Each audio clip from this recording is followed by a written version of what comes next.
Hey everybody, welcome back to another episode of Straight Talking Leadership.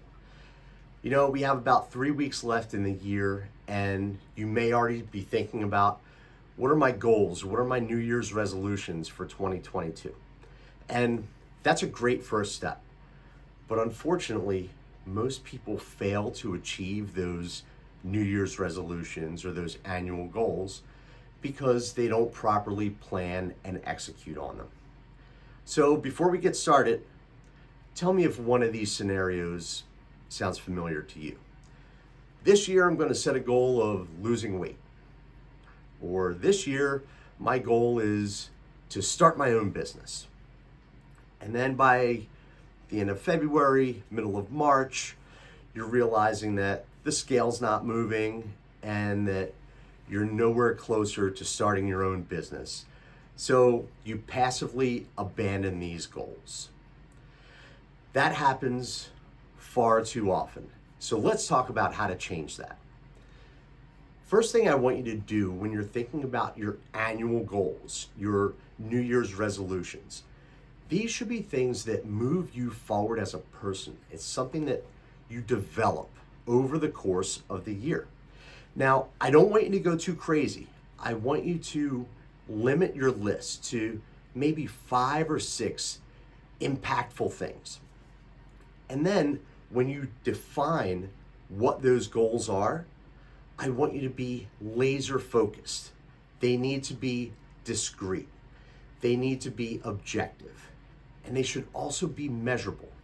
So instead of having a goal that, hey, this year I'm going to lose weight, think about it more like at the end of this year, I'm going to weigh 200 pounds and have 10% body fat.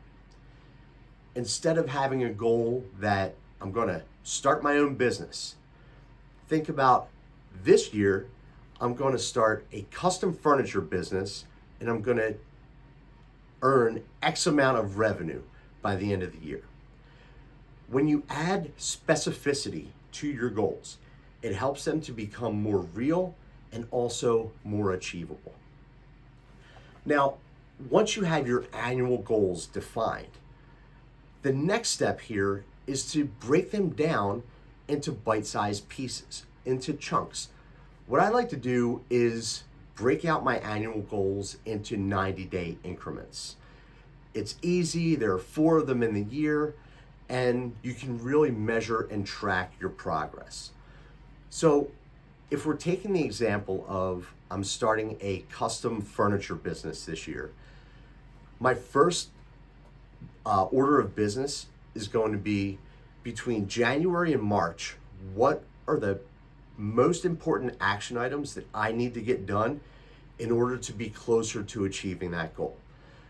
Those action items may be things like filing paperwork to establish the company, coming up with your marketing plan, setting up a website, making sure you have tools that you can actually build custom furniture with, and so on. And then once you have those goals for the next 90 days, you break them out by month. What do I need to achieve in January? And then you break them down to a weekly basis.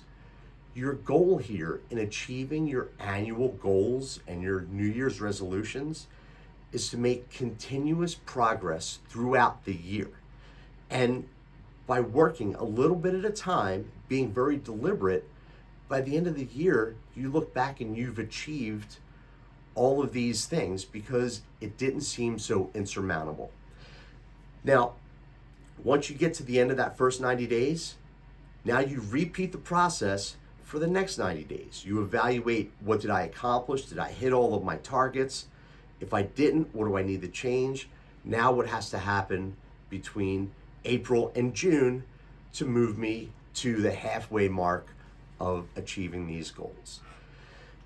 You know, it's just like the old saying that if you want to eat an elephant, you can't do it all in one sitting. You have to do it one bite at a time. Now, the final piece in really achieving your annual goals is your focus and accountability.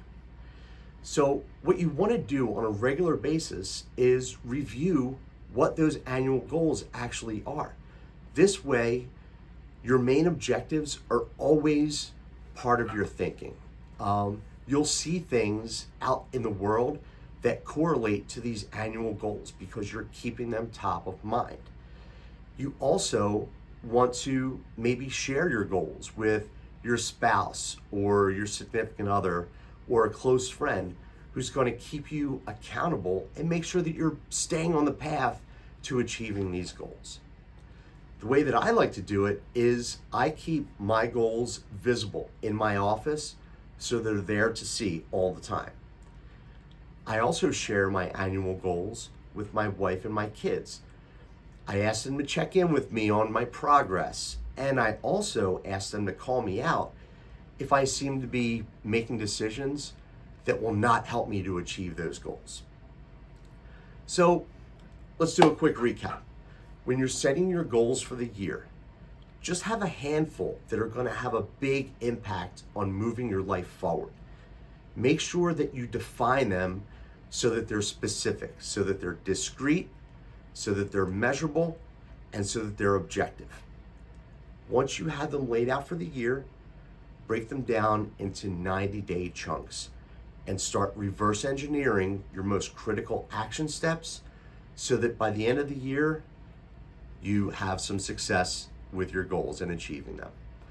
So I hope this helps you to think a little differently about how you're planning for your future, for your development, and how you're going into next year with a solid plan of success. Hope you have a great day and lead on.